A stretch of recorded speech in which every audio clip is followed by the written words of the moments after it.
We spend a lot of time thinking about the edibles or plants we want in our gardens, but the most important thing to get right in any garden is the soil condition. Soil makes or breaks how well your plants do, so you need to make sure you keep it in top shape, and I'm going to show you how. Soil is made up of many different layers. At the very bottom, we've got bedrock and then weathered rock fragments. Up from that, you'll find the subsoil, then the topsoil, and at the very top, ideally, you have a layer of humus or organic matter. We're going to focus on the subsoil, which is where your plant's roots get established, and then the topsoil, which is what feeds your plants. Garden soil exists on a spectrum from sandy soil on the one end to clay on the other. Sand has large particles which don't retain water, so it's very free draining. It also tends to have a higher acidity level. At the opposite end, clay has small, dense particles, which means it's not free draining and prone to flooding. It's also quite alkaline. Most plants, however, prefer loamy soil, which sits in the middle. The particles are medium-sized, it holds water without getting boggy, and has a neutral pH level, which are the perfect growing conditions for most plants. Ideally, when you're planting, it's best to choose plants that like the conditions that your garden is prone to. Or with a bit of work, you can change your soil conditions over time to suit your plants. A single garden might have multiple soil types within it.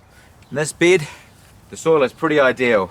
It's naturally loamy, which means it's dark and rich looking, loose and free draining, but clumps together when squeezed. It's the perfect blend of soil particles, including a bit of sand and clay.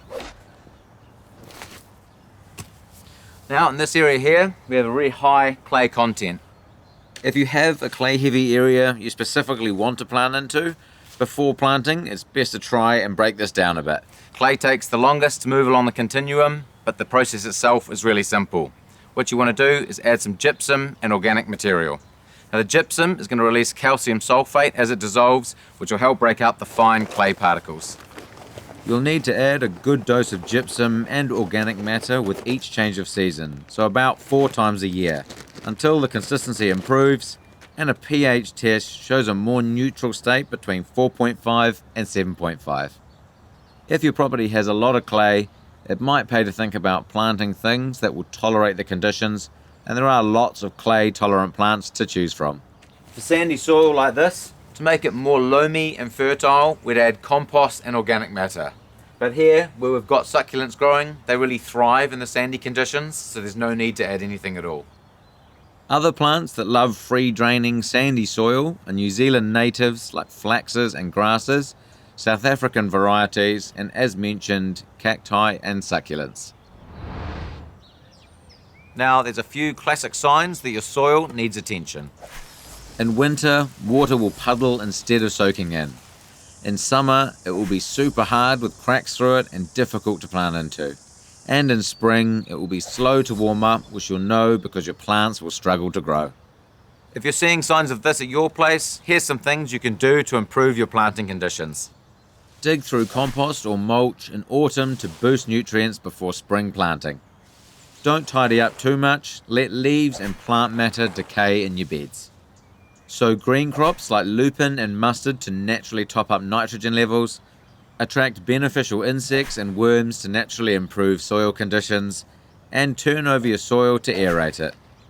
On slopes, dense planting will help prevent runoff and avoid leaching, which is the loss of nutrients. If your lawn's the culprit and it's boggy in winter or cracked in summer, aerate the soil, sprinkle with gypsum and add a top dressing. If you want healthy plants, bumper crops and a lush lawn, spending some time replenishing your soil is well worth the effort. And the good news is, it's easy as. Make sure to subscribe to the Mitre YouTube channel for more great content, or click here to watch more.